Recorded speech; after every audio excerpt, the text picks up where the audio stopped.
लीजिए सुनिए आर्थर कानन डॉयल की लिखी कहानी द 5 ऑरेंज पाइप्स का हिंदी अनुवाद 5 नारंगी बीज, मेरी यानी समीर गोस्वामी की आवाज में।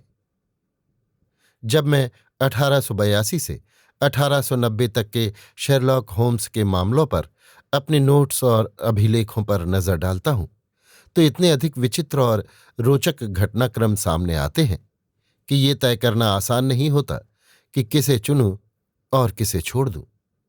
इनमें से कुछ को अखबारों में पहले ही प्रसिद्धि मिल चुकी है और कुछ ने मेरे मित्र की उन विशेष क्षमताओं के लिए अवसर नहीं दिया जो उनमें अत्यंत उच्च स्तर तक विद्यमान थी और जिनका इन लेखों का उद्देश्य परिचय कराना है।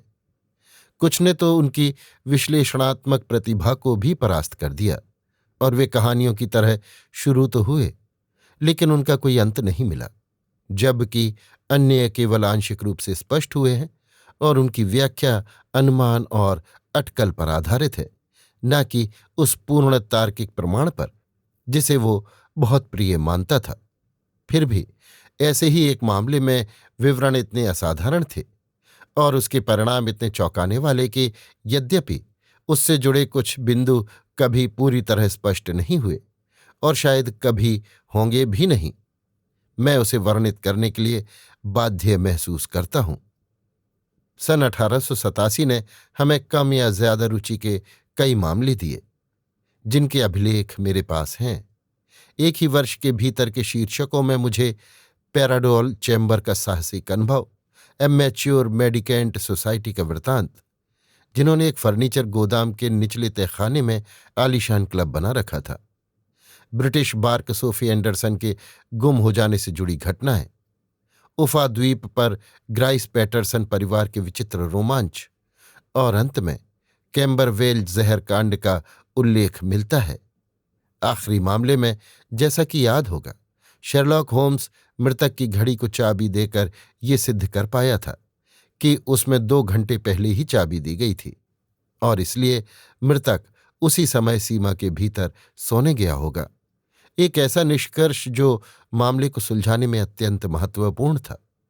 इन सभी का मैं भविष्य में कभी संक्षेप में वर्णन कर सकता हूं, लेकिन इनमें से कोई भी उतना विलक्षण नहीं जितना वो विचित्र घटनाक्रम है जिसे बताने के लिए मैंने अब कलम उठाई है।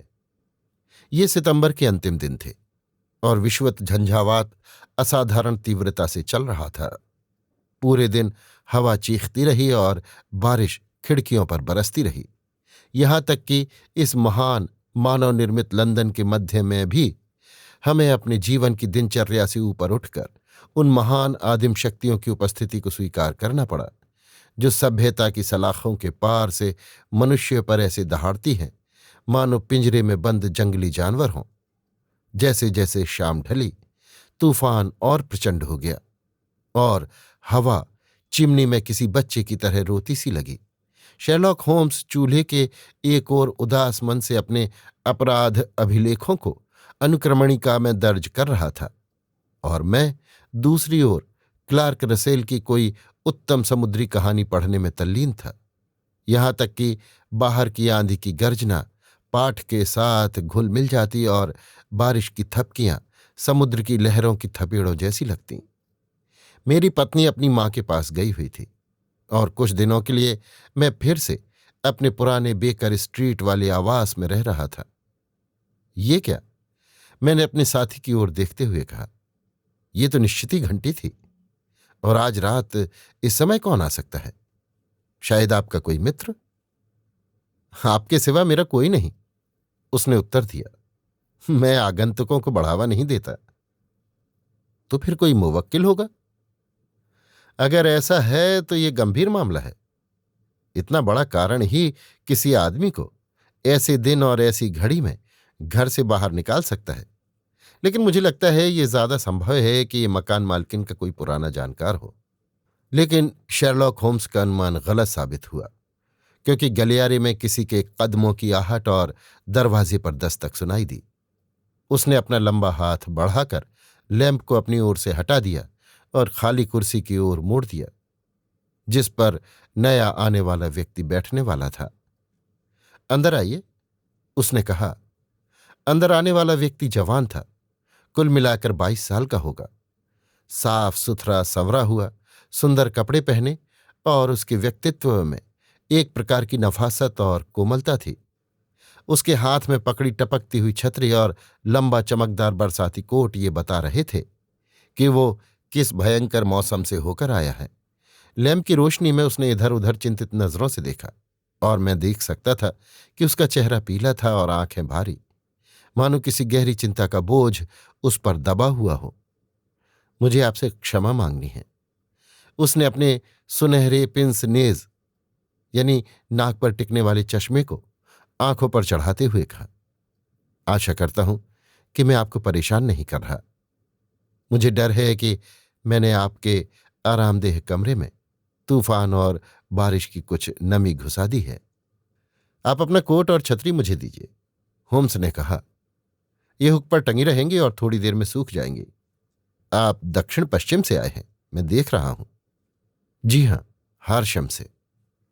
आपके जूतों की नोक पर जो मिट्टी और चाक की मिश्रित परत है, वो बिल्कुल अलग पहचान वाली है। मैं सलाह लेने आया हूं। वो तो आसानी से मिल सकती है, और मदद भी। वो हमेशा इतनी आसान नहीं होती। मैंने आपके बारे में सुना है मिस्टर होम्स। मेजर प्रेंडरगास्ट ने बताया था कि आपने टैंकरविल क्लब कांड में उनकी जान बचाई थी। अरे हां, बिल्कुल।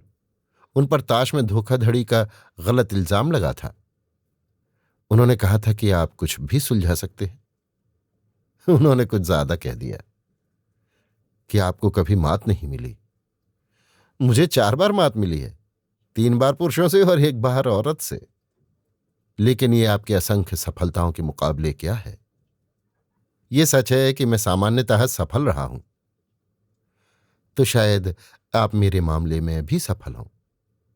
मैं आपसे निवेदन करता हूं कि अपनी कुर्सी आग के पास खींचकर बैठें और मुझे अपने मामले का विवरण दें। ये कोई साधारण मामला नहीं है। मेरे पास जो भी मामले आते हैं वे कभी साधारण नहीं होते। मैं अंतिम अपील की अदालत हूं। और फिर भी साहब, मुझे संदेह है कि आपके पूरे अनुभव में आपने कभी इतना रहस्यमय और अकल्पनीय घटनाक्रम सुना हो जैसा कि मेरे परिवार में घटा है। आपने मेरी रुचि जगा दी है, होम्स ने कहा। कृपया आरंभ से आवश्यक तथ्य बताइए, फिर मैं उन विवरणों पर आपसे प्रश्न करूंगा जो मुझे सबसे महत्वपूर्ण प्रतीत होंगे।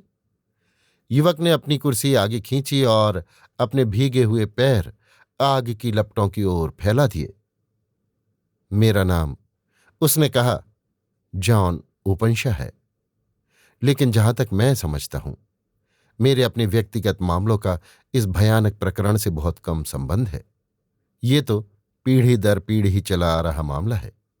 इसलिए आपको सही तस्वीर देने के लिए मुझे इसकी शुरुआत तक लौटना होगा। आपको ये जानना चाहिए कि मेरे दादा के 2 बेटे थे, मेरे चाचा एलियस और मेरे पिता जोसेफ। मेरे पिता का कोवेंट्री में एक छोटा सा कारखाना था, जिसे उन्होंने साइकिल के आविष्कार के समय बढ़ाया। वे ओपनशा अनब्रेकेबल टायर के पेटेंटधारी थे, और उनका कारोबार इतना सफल हुआ कि वे उसे बेचकर आराम से सुखमय जीवन व्यतीत करने लायक धनवान हो गए। मेरे चाचा एलियस जवान अवस्था में अमेरिका चले गए और फ्लोरिडा में जमींदार बन गए। कहा जाता है कि वहां उन्होंने अच्छा खासा धन कमाया। युद्ध के समय उन्होंने जैक्सन की सेना में और बाद में हुड की सेना में लड़ाई की और कर्नल के पद तक पहुंचे। जब ली ने हथियार डाल दिए तो मेरे चाचा अपने बागान पर लौट आए, जहां वे 3-4 साल तक रहे। लगभग 1869 या 1870 में वे यूरोप लौट आए और हार्शम के पास ससेक्स में एक छोटा सा एस्टेट ले लिया। अमेरिका में उन्होंने काफी बड़ी दौलत बना ली थी, लेकिन वहां से लौटने का कारण था काले लोगों से उनकी घोर नफरत और रिपब्लिकन सरकार द्वारा उन्हें मताधिकार देने की नीति से असहमति। वे बड़े अजीब स्वभाव के इंसान थे, क्रोधी, झगड़ालू, गाली गलौज करने वाले और बेहद एकांत प्रिय। हार्शम में जिन वर्षों तक वे रहे, मुझे नहीं लगता कि वे कभी नगर में पांव तक रखे। उनके घर के चारों ओर बगीचा और 2-3 खेत थे और वहीं वे टहलते। अक्सर तो कई कई हफ्तों तक वे अपने कमरे से बाहर तक नहीं निकलते। वे बहुत ब्रांडी पीते और लगातार सिगार पीते रहते, मगर किसी से मेल जोल नहीं रखते थे, यहां तक कि अपने भाई से भी नहीं। हाँ, मुझसे उन्हें कोई आपत्ति नहीं थी, बल्कि उन्होंने मुझ में रुचि ले ली, क्योंकि जब उन्होंने मुझे पहली बार देखा तो मेरी उम्र कोई 12 साल रही होगी। ये बात 1878 की है, जब उन्हें इंग्लैंड आए 8-9 साल हो चुके थे। उन्होंने मेरे पिता से मुझे अपने पास रखने की विनती की और अपने ढंग से वे मेरे प्रति बड़े दयालु भी थे।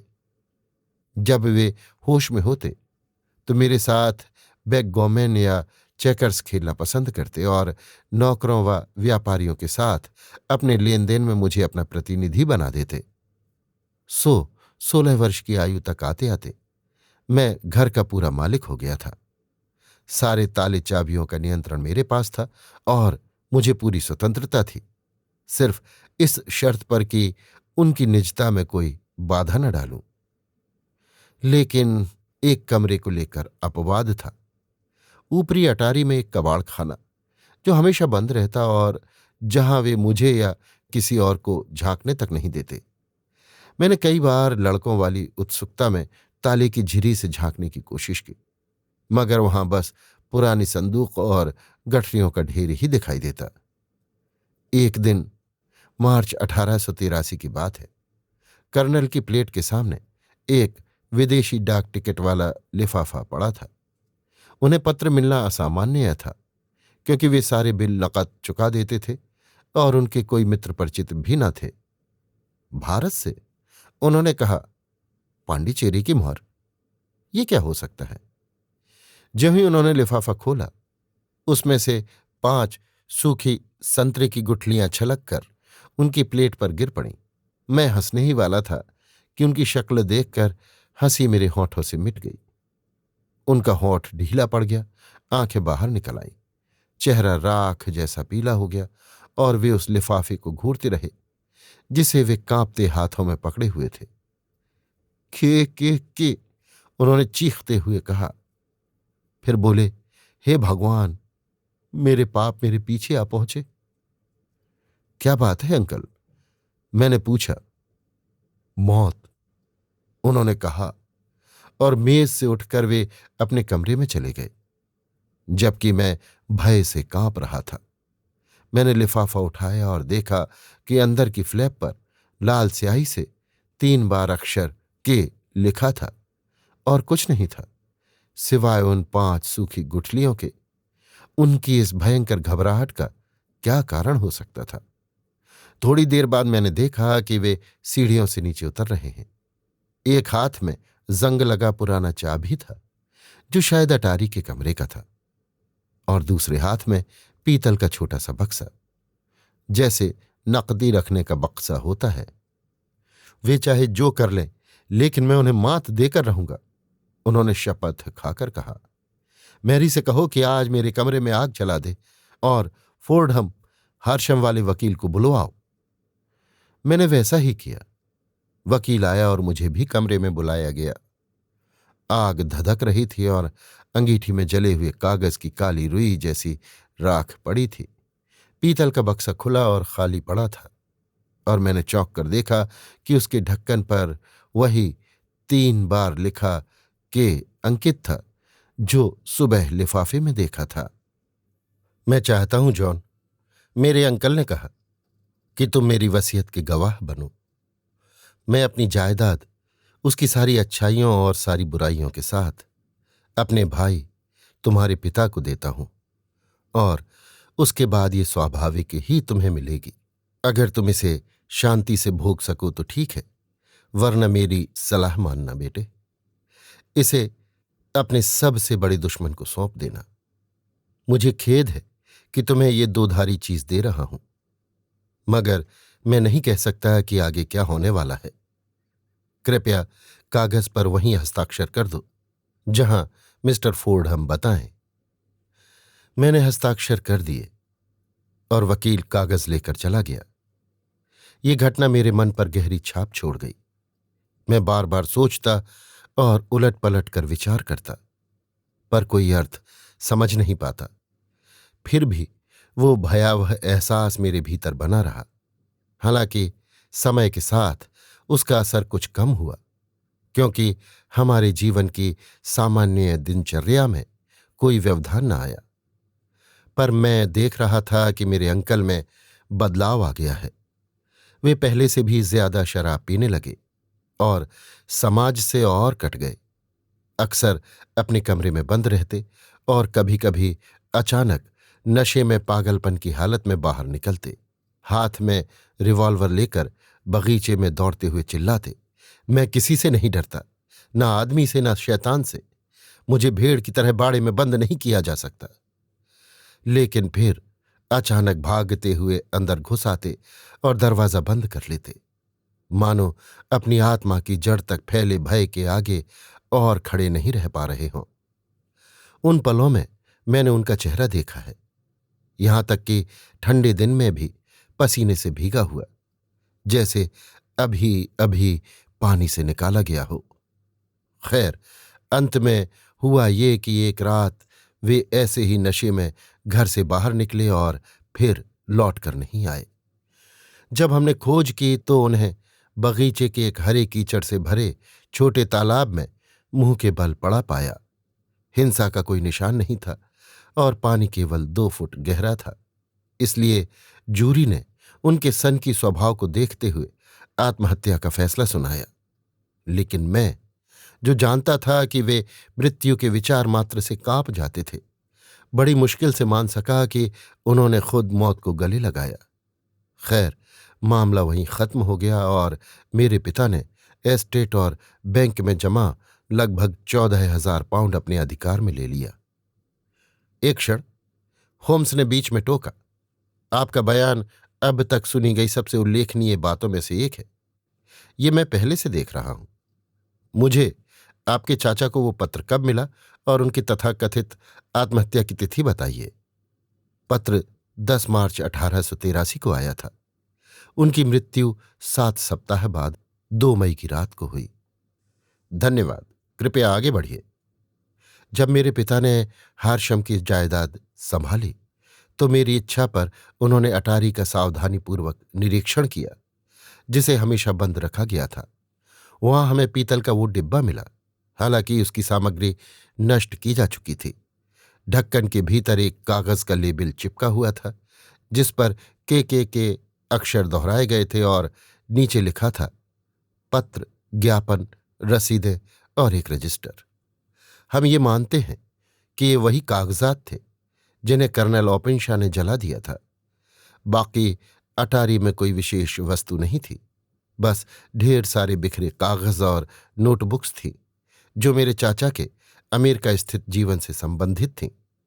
उनमें से कुछ युद्धकालीन थीं और ये दर्शाती थीं कि उन्होंने अपना कर्तव्य निभाया और एक बहादुर सैनिक की ख्याति पाई। अन्य कागज दक्षिणी राज्यों के पुनर्निर्माण काल से संबंधित थे और ज्यादातर राजनीति पर थे, क्योंकि उन्होंने साफ तौर पर उत्तरी कारपेट बैग नेताओं का विरोध करने में सक्रिय भाग लिया था। खैर, मेरे पिता 1884 की शुरुआत में हार्शम में रहने लगे और सब कुछ ठीक ठाक चल रहा था, जब तक कि जनवरी 1885 नहीं आया। नए साल के चौथे दिन जब हम नाश्ते की मेज पर बैठे थे, मैंने अपने पिता को आश्चर्य से एक तीखी आवाज में पुकारते सुना। उनके हाथ में नया नया खोला हुआ लिफाफा था और दूसरे हाथ की हथेली पर 5 सूखे संतरे के बीज रखे हुए थे। वो हमेशा मेरी उस कहानी का मजाक उड़ाते थे जिसे मैं कर्नल वाली बकवास कहता था। लेकिन अब जब कि वही चीज उनके साथ हुई, उनके चेहरे पर डर और उलझन साफ झलक रही थी। ये आखिर क्या मतलब है जॉन? वो हकलाए। मेरा दिल जैसे शीशे का हो गया। ये के है, मैंने कहा। उन्होंने लिफाफे के अंदर देखा। हां बिल्कुल, वो चिल्लाए, यही अक्षर है, लेकिन इनके ऊपर ये क्या लिखा है? कागजात सूरज घड़ी पर रख दो, मैंने उनके कंधे से झांकते हुए पढ़ा। कौन से कागजात? कौन सी सूरज घड़ी? उन्होंने पूछा। बगीचे की सूरज घड़ी। और कोई तो है नहीं, मैंने कहा। लेकिन वे कागजात तो वही होंगे जो नष्ट कर दिए गए। उन्होंने साहस जुटाते हुए कहा। हम यहां सभ्य देश में रहते हैं, ऐसी बेवकूफी हम बर्दाश्त नहीं कर सकते। ये चीज कहां से आई है? डंडी से, मैंने डाक छाप देखकर उत्तर दिया। यह कोई बेतुका मजाक है, उन्होंने कहा। मेरा सूरज घड़ी और कागजों से क्या लेना देना? मैं इस बेवकूफी पर ध्यान नहीं दूंगा। मैं तो जरूर पुलिस से कहूंगा, मैंने कहा। और बेकार में हंसी उड़वाऊं? नहीं, बिल्कुल नहीं। तो फिर मुझे कहने दीजिए। नहीं, मैं मना करता हूं। मैं इस मूर्खता पर कोई हंगामा नहीं चाहता। उनसे बहस करना बेकार था, क्योंकि वो जिद्दी इंसान थे। लेकिन मेरा दिल अशुभ शक से भरा हुआ था। पत्र आने के तीसरे दिन मेरे पिता घर से एक पुराने मित्र मेजर फ्री बॉडी से मिलने गए, जो पोर्ट्सडाउन हिल पर बने किलों में से एक के प्रभारी थे। मुझे अच्छा लगा कि वो गए हैं, क्योंकि मुझे लगा घर से दूर रहकर वे खतरे से सुरक्षित रहेंगे। पर मैं गलत था। उनकी अनुपस्थिति के दूसरे दिन मुझे मेजर का तार मिला, जिसमें तुरंत आने की गुहार थी। मेरे पिता गहरी खाई जैसी चाकपिट में गिर गए थे और बेहोश पड़े थे। उनकी खोपड़ी चकनाचूर हो गई थी। मैं तुरंत पहुंचा, लेकिन उन्होंने होश नहीं पाया और उनकी मृत्यु हो गई। शाम के धुंधलके में वो फेयरहैम से लौट रहे थे, और चूंकि वो इलाका उनके लिए अनजाना था और खाई बिना घिरी हुई थी, इसलिए जूरी ने बिना हिचक दुर्घटनावश मृत्यु का फैसला दिया। मैंने हर तथ्य को बारीकी से जांचा, पर ऐसा कुछ नहीं मिला जिससे हत्या का शक हो। न कोई हिंसा के निशान थे, न पदचिन्ह, न लूटपाट, न ही राह पर अजनबियों के देखे जाने की कोई गवाही। फिर भी मुझे बताने की जरूरत नहीं कि मेरा मन बिल्कुल चैन में नहीं था, और मैं लगभग निश्चित था कि उनके खिलाफ कोई भयानक साजिश रची गई थी। इसी भयावह तरीके से मुझे अपनी विरासत मिली। आप पूछेंगे कि मैंने इसे बेच क्यों नहीं दिया। मेरा जवाब है, क्योंकि मैं पूरी तरह आश्वस्त था कि हमारी मुसीबतें किसी न किसी तरह मेरे चाचा के जीवन की किसी घटना से जुड़ी हैं, और खतरा किसी भी घर में उतना ही था। जनवरी 1885 में मेरे पिता की मृत्यु हुई थी, और तब से 2 साल 8 महीने बीत चुके हैं। इस दौरान मैंने हार्शम में शांति से जीवन बिताया, और मैंने सोचना शुरू कर दिया था कि ये अभिशाप हमारे परिवार से टल गया है और पिछली पीढ़ी के साथ समाप्त हो गया। लेकिन मैंने बहुत जल्दी तसल्ली पा ली थी। कल सुबह ही वही प्रहार मुझ पर हुआ, ठीक उसी रूप में जैसा मेरे पिता पर हुआ था। युवक ने कमरकोट से एक मुचड़ा हुआ लिफाफा निकाला और उसे मेज पर रखते हुए उसमें से 5 सूखे नारंगी के बीज झाड़ दिए। ये वही लिफाफा है, उसने आगे कहा। डाक छाप लंदन पूर्वी विभाग का है। इसके भीतर वही शब्द है जो मेरे पिता के अंतिम संदेश में थे, के। और फिर कागजात सूरज घड़ी पर रख दो। आपने क्या किया? होम्स ने पूछा। कुछ नहीं। कुछ नहीं? सच कहूं, उसने अपना चेहरा अपनी पतली सफेद हथेलियों में छुपा लिया। मैंने हमेशा खुद को असहाय पाया है, जैसे कोई बेचारा खरगोश जब सांप उसकी ओर लहराता हुआ बढ़ रहा हो। मुझे लगता है कि मैं किसी अजेय निर्दय बुराई की गिरफ्त में हूं, जिसके खिलाफ कोई दूरदृष्टि या कोई सावधानी सुरक्षा नहीं दे सकती। हट हट, शर्लॉक होम्स ने झिड़कते हुए कहा। तुम्हें काम करना होगा आदमी, वरना तुम खो जाओगे। केवल ऊर्जा ही तुम्हें बचा सकती है। ये निराशा का समय नहीं है। मैं पुलिस से मिल चुका हूं। आह! लेकिन उन्होंने मेरी कहानी को मुस्कुराते हुए सुना। मुझे पूरा विश्वास है कि इंस्पेक्टर ने ये राय बना ली है कि ये सारे पत्र महज मजाक हैं, और मेरे संबंधियों की मौतें वास्तव में दुर्घटनाएं थीं, जैसा कि जूरी ने कहा, और इनका चेतावनियों से कोई लेना देना नहीं। होम्स ने अपनी मुट्ठियां हवा में लहराईं। अकल्पनीय मूर्खता, वो चिल्लाया। हालांकि उन्होंने मुझे एक पुलिस वाले की अनुमति दी है जो मेरे साथ घर में रह सकता है। क्या वो आज रात तुम्हारे साथ आया है? नहीं, उसे घर में ही रहने का आदेश दिया गया था। फिर से होम्स ने हवा में झल्लाकर हाथ मारे। तुम मेरे पास क्यों आए? उसने कहा। और सबसे बढ़कर तुम पहले क्यों नहीं आए? मुझे पता नहीं था। आज ही मैंने अपने दुख दर्द की बात मेजर प्रेंडरगेस्ट से की और उन्होंने मुझे आपके पास आने की सलाह दी। तुम्हें पत्र मिले हुए सचमुच 2 दिन हो गए हैं। हमें इससे पहले ही कार्रवाई करनी चाहिए थी। मुझे लगता है कि तुम्हारे पास अब कोई और सबूत नहीं है, कोई ऐसा संकेत जो हमारी मदद कर सके। एक चीज है, जॉन ओपेंशा ने कहा। उसने अपनी कोट की जेब टटोली और एक धुंधली नीली आभा वाली चिट्ठी निकाली और मेज पर रख दी। मुझे याद है, उसने कहा, जिस दिन मेरे चाचा ने कागजात जलाए थे, राख के बीच कुछ छोटे छोटे अधजले किनारे इसी रंग के थे। मुझे ये एक पन्ना उनके कमरे की जमीन पर मिला था। मेरा मानना है कि ये उन कागजों में से है जो शायद बाकी के बीच से उड़कर बाहर आ गया होगा और इस तरह नष्ट होने से बच गया। पिप्स का उल्लेख छोड़कर इसमें कुछ खास मदद नजर नहीं आती। मुझे लगता है कि ये किसी निजी डायरी का पन्ना है। लिखावट निस्संदेह मेरे चाचा की है। होम्स ने लैंप खिसकाया और हम दोनों उस पन्ने पर झुक गए जिसकी उभरी हुई फटी किनारी दिखा रही थी कि ये सचमुच किसी किताब से फाड़ा गया था। उसके ऊपर लिखा था मार्च 1869 और नीचे ये रहस्यमय टिप्पणियां दर्ज थीं। 4 तारीख हडसन आया, वही पुराना मंच। 7 तारीख मैकाले, पैरामोर और जॉन स्वेन सेंट अगस्टीन पर पिप्स लगाए। 9 तारीख मैकाले साफ। 10 तारीख जॉन स्वेन साफ। 12 तारीख पैरामोर से मुलाकात। सब ठीक। धन्यवाद, होम्स ने कहा, पन्ना तह करके और हमारे मेहमान को लौटाते हुए। और अब तुम एक क्षण भी और नहीं गंवा सकते। जो कुछ तुमने मुझे बताया उस पर चर्चा करने का भी हमारे पास समय नहीं है।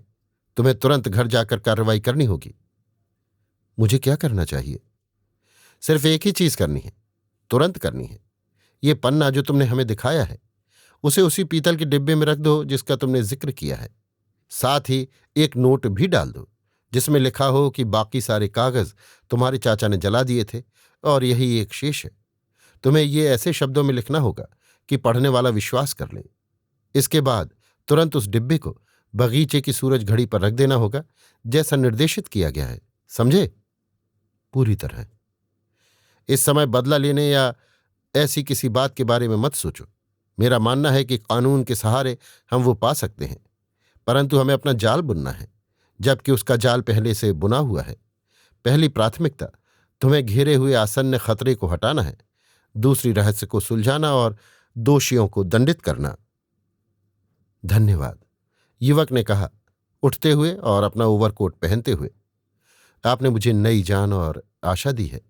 मैं निश्चित रूप से आपकी सलाह का पालन करूंगा। एक क्षण भी बर्बाद मत करना और सबसे जरूरी अपने आप का ध्यान रखना, क्योंकि मुझे जरा भी शक नहीं कि तुम्हें बहुत वास्तविक और निकट खतरे का सामना करना पड़ रहा है। तुम लौटकर कैसे जाओगे? वाटरलू से ट्रेन पकड़ूंगा। अभी 9 भी नहीं बजे हैं। सड़कों पर भीड़ होगी, इसलिए मुझे भरोसा है कि तुम सुरक्षित रहोगे। फिर भी तुम्हें अत्यधिक सावधानी बरतनी होगी। मैं हथियारबंद हूं। अच्छा है, कल मैं तुम्हारे मामले पर काम शुरू करूंगा। तो क्या मैं आपको हर्षम में मिलूंगा? नहीं, तुम्हारा रहस्य लंदन में छुपा है, वहीं मैं उसे खोजूंगा। तो मैं 1 दिन में या 2 दिन में आपके पास आऊंगा, डिब्बे और कागजों के बारे में समाचार लेकर। मैं आपकी सलाह के हर बिंदु का पालन करूंगा। उसने हमसे हाथ मिलाया और विदा हो गया।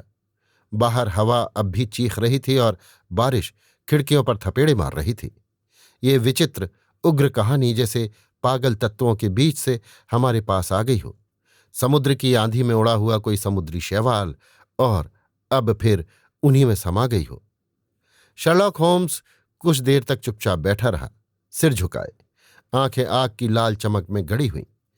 फिर उसने पाइप जलाई और कुर्सी पर टिककर बैठ गया। नीले धुएं की गोलाइयों को देखता रहा जो एक दूसरे का पीछा करते हुए छत की ओर उठ रही थीं। मुझे लगता है वॉटसन, वो आखिरकार बोला, हमारे जितने भी मामले रहे हैं उनमें से कोई भी इससे ज्यादा अजीब नहीं। शायद द साइन ऑफ फोर को छोड़कर। हाँ, शायद उसे छोड़कर। और फिर भी ये जॉन ओपेंशा मुझे शॉल्टोज से भी बड़े खतरों के बीच चलाता हुआ प्रतीत होता है। लेकिन क्या तुमने, मैंने पूछा, ये पक्का अंदाजा लगाया है कि खतरे असल में हैं क्या? उनकी प्रकृति पर कोई सवाल ही नहीं है, उसने उत्तर दिया। तो वे क्या हैं? ये के कौन है? और वो इस दुखी परिवार का पीछा क्यों कर रहा है? शर्लॉक होम्स ने अपनी आंखें बंद कर लीं और अपनी कुर्सी की बाहों पर कोहनी रखकर अपनी उंगलियों की नोकों को आपस में मिला लिया। आदर्श तर्कशील व्यक्ति, उन्होंने कहा, जब किसी तथ्य को उसके सभी पहलुओं में समझा दिया जाता है तो वो उससे न केवल उन घटनाओं की श्रृंखला को निकाल सकेगा जो उसकी ओर ले गई, बल्कि उन परिणामों को भी जो उससे आगे निकलेंगे। जैसे क्यूवियर एक अकेली हड्डी देखकर पूरे पशु का वर्णन कर सकता था, वैसे ही वो व्यक्ति जिसने घटनाओं की एक श्रृंखला की एक कड़ी को पूरी तरह समझ लिया हो, वो अन्य कड़ियों को भी सही ढंग से बता सकेगा, चाहे वे पहले की हो या बाद की। अब तक हम उन परिणामों को पूरी तरह नहीं पकड़ पाए हैं जिन्हें केवल तर्क के सहारे पाया जा सकता है। अध्ययन कक्ष में ऐसे प्रश्न हल हो सकते हैं जो इंद्रियों पर भरोसा करने वालों को हमेशा उलझन में डालते रहे हैं, लेकिन इस कला को उसकी सर्वोच्च अवस्था तक ले जाने के लिए यह आवश्यक है कि तर्कशील व्यक्ति उन सभी तथ्यों का उपयोग करने में सक्षम हो जो उसके ज्ञान में आए हों। और इसका अर्थ ये है, जैसा कि आप सहज ही देख सकते हैं, कि उसके पास सभी प्रकार का ज्ञान हो जो कि आज की शिक्षा और विश्वकोशों के युग में भी दुर्लभ है। फिर भी यह असंभव नहीं है कि कोई व्यक्ति उतना ज्ञान रखे जो उसके कार्य में उपयोगी हो, और मैंने अपने मामले में यही करने का प्रयास किया है। यदि मुझे सही याद है तो हमारी मित्रता के शुरुआती दिनों में आपने मेरी सीमाओं को बहुत सटीक तरीके से परिभाषित किया था। हाँ, मैंने उत्तर दिया हंसते हुए। वो एक विचित्र सूची थी। दर्शनशास्त्र, खगोलशास्त्र और राजनीति, शून्य, वनस्पति, परिवर्तनीय, भूविज्ञान, गहन खासकर कीचड़ के दागों के बारे में, 50 मील के दायरे में, रसायन, सनकी, शरीर रचना, अव्यवस्थित, सनसनीखेज साहित्य और अपराध रिकॉर्ड, अद्वितीय, वायलिन वादक, मुक्केबाज, तलवारबाज, वकील और कोकिन व तंबाकू द्वारा आत्मविषाक्त, यही मुख्य बिंदु थे मेरा ख्याल है। होम्स ने अंतिम बिंदु पर मुस्कुराते हुए कहा, खैर, जैसा मैंने तब कहा था वैसा ही अब कहता हूं। किसी आदमी को अपनी दिमागी अटारी में केवल वही चीजें रखनी चाहिए जिनका वो प्रयोग करने वाला है, बाकी को वो अपनी लाइब्रेरी के स्टोर रूम में डाल दे, जहां से जरूरत पड़ने पर निकाला जा सके। अब आज रात हमारे सामने जो मामला आया है उसके लिए हमें अपने सभी साधनों को इकट्ठा करना होगा। कृपया शेल्फ से अमेरिकी विश्वकोश का के अक्षर वाला खंड उठा दीजिए। धन्यवाद। अब हम स्थिति पर विचार करें और देखें कि इससे क्या निष्कर्ष निकल सकता है। सबसे पहले हमारे पास ये मानने का ठोस आधार है कि कर्नल ओपेंशा के पास अमेरिका छोड़ने का कोई बहुत मजबूत कारण था। उनकी उम्र में लोग अचानक अपनी आदतें नहीं बदलते और फ्लोरिडा की सुखद जलवायु छोड़कर इंग्लैंड के किसी सूने ग्रामीण नगर में नहीं बसते। इंग्लैंड में उनका अत्यधिक एकांत प्रिय स्वभाव ये बताता है कि वे किसी व्यक्ति या किसी चीज से भयभीत थे। इसलिए हम ये मान सकते हैं कि वे भय के कारण ही अमेरिका से आए। अब वे किससे डरते थे, ये हम केवल उन्हीं डरावने खतों से जान सकते हैं जो उन्हें और उनके उत्तराधिकारियों को मिले। उन पत्रों पर डाक छाप कहाँ के थे? पहला पौंडीचेरी से, दूसरा डंडी से और तीसरा लंदन से, पूर्वी लंदन से। इससे क्या निष्कर्ष निकलता है? ये सब समुद्री बंदरगाह हैं। इसका अर्थ है कि पत्र लिखने वाला जहाज पर था। शानदार। हमारे पास पहले से ही एक सुराग है। इसमें कोई संदेह नहीं कि पत्र लिखने वाला जहाज पर था। अब एक और बिंदु पर ध्यान दें। पौंडीचेरी वाले मामले में धमकी और उसके पूरा होने में 7 सप्ताह लगे, लेकिन डंडी वाले मामले में केवल 3-4 दिन। इससे क्या संकेत मिलता है? अधिक दूरी तय करनी थी? लेकिन पत्र को भी अधिक दूरी तय करनी थी। तो फिर मैं समझ नहीं पा रहा हूं। इससे यह अनुमान निकलता है कि वे लोग एक पाल जहाज यानी सेलिंग शिप पर थे। ऐसा प्रतीत होता है कि वे जब भी निकलते हैं तो पहले अपनी ये विचित्र चेतावनी भेजते हैं। आप देखिए, डंडी से खत आया तो कुछ ही दिनों में घटना घट गई। यदि वे पौंडीचेरी से भाप जहाज यानी स्टीमर में आए होते तो वे लगभग पत्र के साथ ही पहुंच जाते। लेकिन वास्तविकता यह है कि 7 सप्ताह का अंतर था। ये 7 सप्ताह डाक जहाज और पाल जहाज की गति के बीच का फर्क था। ये संभव है, केवल संभव ही नहीं बल्कि काफी संभावित है। और अब आप देख सकते हैं कि ये नया मामला कितना भयावह और तात्कालिक है, और क्यों मैंने युवा उपनशाह को सावधान रहने के लिए कहा। अब तक प्रहार हमेशा उतने ही समय बाद हुआ है जितना समय भेजने वालों को दूरी तय करने में लगा। लेकिन ये पत्र लंदन से आया है, इसलिए अब हम किसी विलंब की उम्मीद नहीं कर सकते। हे भगवान, मैंने कहा, ये लगातार पीछा करना क्या अर्थ रखता है? वे कागजात जो ओपनशाह के पास हैं, वे उस जहाज पर बैठे व्यक्तियों के लिए अत्यंत महत्वपूर्ण हैं। ये तो साफ है कि वे एक से अधिक लोग हैं। अकेला व्यक्ति इतनी सावधानी से 2 मौतों को अंजाम नहीं दे सकता कि जूरी उसे दुर्घटना मान ले। इसमें कई लोग होंगे और वे बेहद संसाधनशील और दृढ़ निश्चयी हैं। वे उन कागजात को हर हाल में पाना चाहते हैं, चाहे वे किसी भी व्यक्ति के पास हों। इस तरह आप देख सकते हैं कि के किसी व्यक्ति के नाम के आद्याक्षर नहीं बल्कि किसी संगठन का प्रतीक है। लेकिन किस संगठन का? क्या आपने कभी, शर्लॉक होम्स झुककर धीमी आवाज में बोले, क्या आपने कभी कू क्लक्स क्लान का नाम सुना है? नहीं, कभी नहीं। होम्स ने अपनी गोद में रखी पुस्तक के पन्ने पलटे। ये रहा। उन्होंने कुछ देर बाद कहा, कू क्लक्स क्लान, ये नाम एक राइफल की कुंडी चढ़ाने पर उत्पन्न होने वाली ध्वनि से मिलती जुलती ध्वनि के आधार पर रखा गया था। ये भयानक गुप्त समाज गृह युद्ध के बाद दक्षिणी राज्यों में कुछ पूर्व परिसंघ सैनिकों द्वारा बनाया गया था, और शीघ्र ही देश के विभिन्न हिस्सों में इसकी शाखाएं स्थापित हो गईं, विशेष रूप से टेनेसी, लुइजियाना, कैरोलिना, जॉर्जिया और फ्लोरिडा में। इसका प्रभाव राजनीतिक उद्देश्यों के लिए प्रयुक्त हुआ, मुख्यतः अश्वेत मतदाताओं को आतंकित करने और विरोध करने वालों की हत्या करने अथवा उन्हें देश से भगा देने के लिए। इसके उत्पाद प्रायः एक चेतावनी से पहले आते थे, जो किसी विचित्र किंतु प्रचलित प्रतीक के रूप में भेजी जाती। कहीं ओक के पत्तों की टहनी, कहीं खरबूजे के बीज और कहीं संतरे की गुठलियां। इसे प्राप्त करने पर पीड़ित या तो अपने पूर्व आचरण का त्याग कर देता अथवा देश से भाग जाता। यदि वो डटा रहता तो उस पर मृत्यु अवश्य आती, और वो भी किसी अजीब और अप्रत्याशित ढंग से। इस समाज का संगठन इतना सुदृढ़ और इसकी पद्धति इतनी सुनियोजित थी कि शायद ही कोई ऐसा उदाहरण हो जहां कोई व्यक्ति दंड से बच पाया हो, या जहां इसके अपराधियों का पता लगाया जा सका हो। कई वर्षों तक ये संगठन संयुक्त राज्य सरकार और दक्षिण के भले लोगों के विरोध के बावजूद फला फूला। अंततः 1869 में यह आंदोलन अचानक ढह गया। यद्यपि उसके बाद भी कभी कभार इसी प्रकार के प्रकोप सामने आए। आप देख रहे हैं, होम्स ने पुस्तक रखते हुए कहा, कि इस समाज का अचानक विघटन उसी समय हुआ जब ओपनशाह अपने कागजात के साथ अमेरिका से गायब हुआ। ये निस्संदेह कारण और परिणाम का संबंध है।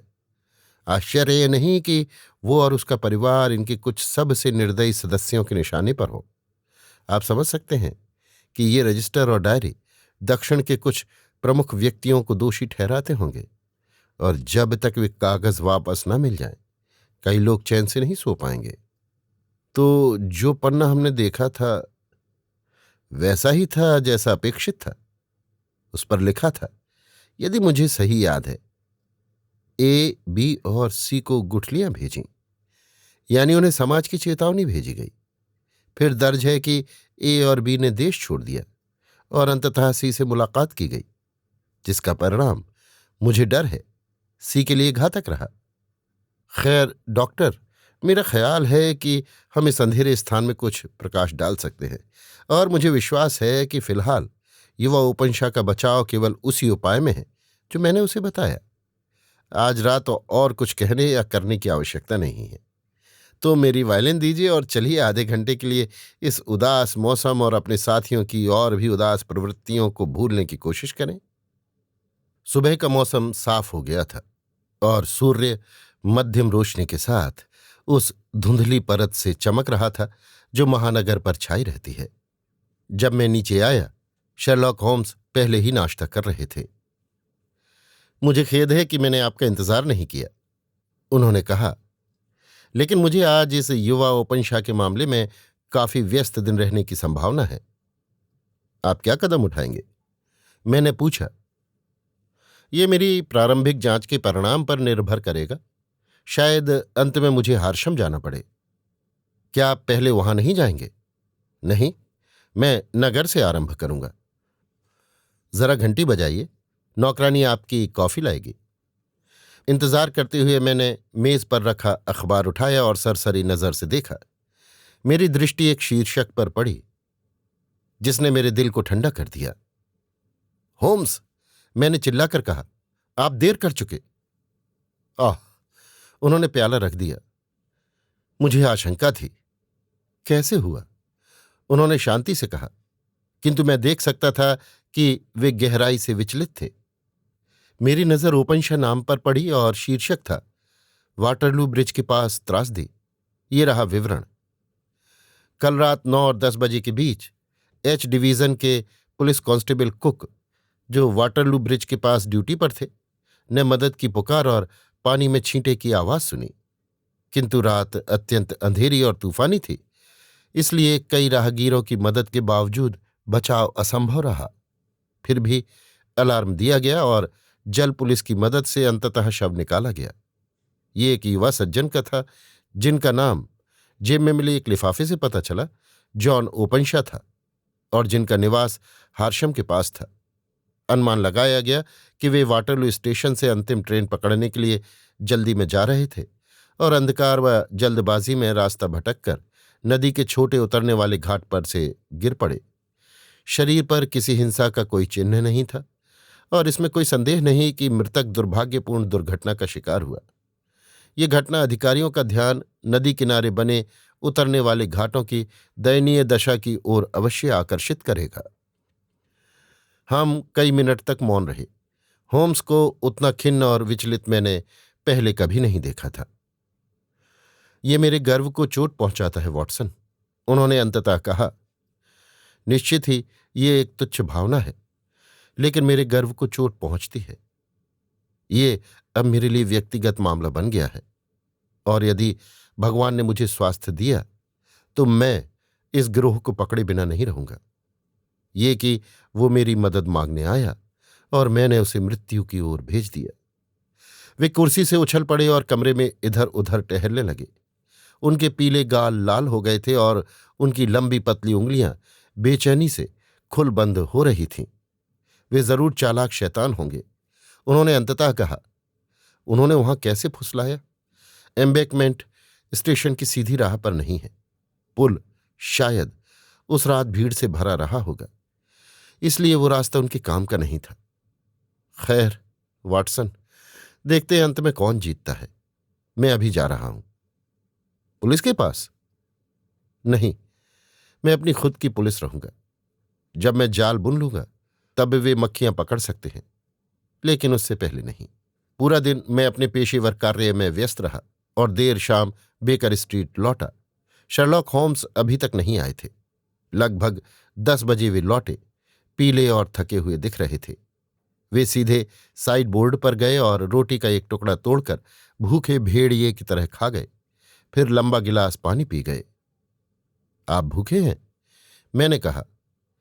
भूखा नहीं, बल्कि उपवास में। मुझे याद ही नहीं रहा, मैंने नाश्ते के बाद कुछ नहीं खाया। कुछ भी नहीं? जरा सा भी नहीं। सोचने का समय ही नहीं था। और कैसा रहा? अच्छा, कोई सुराख मिला? वे सब मेरी पकड़ में हैं। युवा ओपनशाह का बदला देर तक अधूरा नहीं रहेगा। क्यों वॉटसन, चलो, उनके ही शैतानी निशान को उन्हीं पर इस्तेमाल करें, ये बढ़िया विचार है। क्या मतलब? उन्होंने अलमारी से एक संतरा निकाला और उसे चीर कर उसकी गुठलियां निकालकर मेज पर रखीं। उनमें से 5 चुनकर एक लिफाफे में डाल दी। फिर लिफाफे की फ्लैप के अंदर लिखा SH फॉर जियो। फिर उसे सील करके संबोधित किया, कैप्टन जेम्स कैलगून, बार्कलोन स्टार, सवाना, जॉर्जिया। जब वो बंदरगाह पहुंचेगा तो ये उसका इंतजार करेगा। उन्होंने हंसते हुए कहा, शायद उसकी नींद उड़ जाए। ये उनके भाग्य का उतना ही निश्चित संकेत होगा जितना उपंशा के लिए था। और ये कैप्टन कैलगून कौन है? गिरोह का सरगना। बाकी भी पकड़ में आएंगे, लेकिन पहले वही। तो आपने इसका पता कैसे लगाया? उन्होंने अपनी जेब से एक बड़ा कागज निकाला जिस पर तारीखों और नामों की भरमार थी। मैंने पूरा दिन, उसने कहा, लॉयड के रजिस्ट्रों और पुराने अखबारों की फाइलों पर बिताया है, उन सब जहाज़ों के भविष्य का पीछा करते हुए जो जनवरी और फरवरी 1883 में पौंडीचेरी पहुंचे थे। उन महीनों में वहां 36 जहाज दर्ज हुए थे जिनका भार काफी था। इनमें से एक लोन स्टार ने तुरंत मेरा ध्यान खींचा, क्योंकि यद्यपि ये दर्ज था कि वो लंदन से रवाना हुआ था, उसका नाम संघ के एक राज्य को दिया गया नाम था, टेक्सास, मेरा ख्याल है। मुझे तब भी और अब भी निश्चित नहीं कि कौन सा राज्य, लेकिन मैं जान गया था कि जहाज की उत्पत्ति अमेरिकी ही होगी। फिर मैंने डंडी के अभिलेख देखे और जब पाया कि बार्कलोन स्टार जनवरी 1885 में वहां मौजूद था तो मेरा संदेह निश्चित हो गया। फिर मैंने ये जानकारी ली कि इस समय लंदन के बंदरगाह में कौन कौन से जहाज खड़े हैं। हाँ, लोन स्टार पिछले सप्ताह यहां पहुंचा था। मैं एल्बर्ट डॉक गया और पता चला कि आज सुबह जल्दी ज्वार के साथ वो नदी से नीचे उतारा जा चुका था और सवाना के लिए रवाना हो गया था। मैंने ग्रेवसेंड तार भेजा और जाना कि वो वहां से भी निकल चुका है, और क्योंकि हवा पूरब की ओर थी, मुझे जरा भी संदेह नहीं कि अब तक वो गुडविंस से आगे निकल चुका होगा और व्हाइट द्वीप से ज्यादा दूर न होगा। तो अब आप क्या करेंगे? ओह, मैंने उसे पकड़ ही लिया है। वो और उसके 2 साथी, जैसा कि मैंने जाना है। जहाज पर केवल वही 3 मूल अमेरिकी हैं, बाकी सब फिनलैंड और जर्मनी के हैं। मुझे ये भी मालूम है कि कल रात ये तीनों जहाज से बाहर थे। ये बात मुझे उस मजदूर ने बताई जो उनका माल लाद रहा था। जिस समय तक उनका पाल वाला जहाज सवाना पहुंचेगा, डाक जहाज ये पत्र पहुंचा चुका होगा और तार द्वारा सवाना की पुलिस को सूचित कर दिया जाएगा कि ये 3 सज्जन हत्या के आरोप में यहां बहुत जरूरी तलब है। लेकिन चाहे योजना कितनी ही अच्छी क्यों न बनाई जाए, इंसान की चाल में कोई न कोई खामी रह ही जाती है। जॉन ओपेनशा के कातलों तक कभी वे संतरे के बीज नहीं पहुंच पाए जो उन्हें ये दिखाते कि कोई और भी उतना ही चतुर और अटल उनके पीछे लगा हुआ है। उस साल विषुवीय आंधियां बहुत लंबी और बहुत भयंकर चलीं। हम बहुत देर तक लोन स्टार सवाना की खबर का इंतजार करते रहे, लेकिन कुछ नहीं मिला। आखिरकार हमें ये पता चला कि अटलांटिक महासागर में कहीं दूर लहरों के बीच झूलती एक टूटी हुई नाव की पिछली कील देखी गई जिस पर LS खुदा हुआ था। और यही सब है जो हमें लोन स्टार की नियति के बारे में कभी पता चल सकेगा। अभी आप सुन रहे थे आर्थर कॉनन डॉयल की लिखी कहानी द 5 ऑरेंज पाइप्स का हिंदी अनुवाद 5 नारंगी बीज, मेरी यानी समीर गोस्वामी की आवाज में।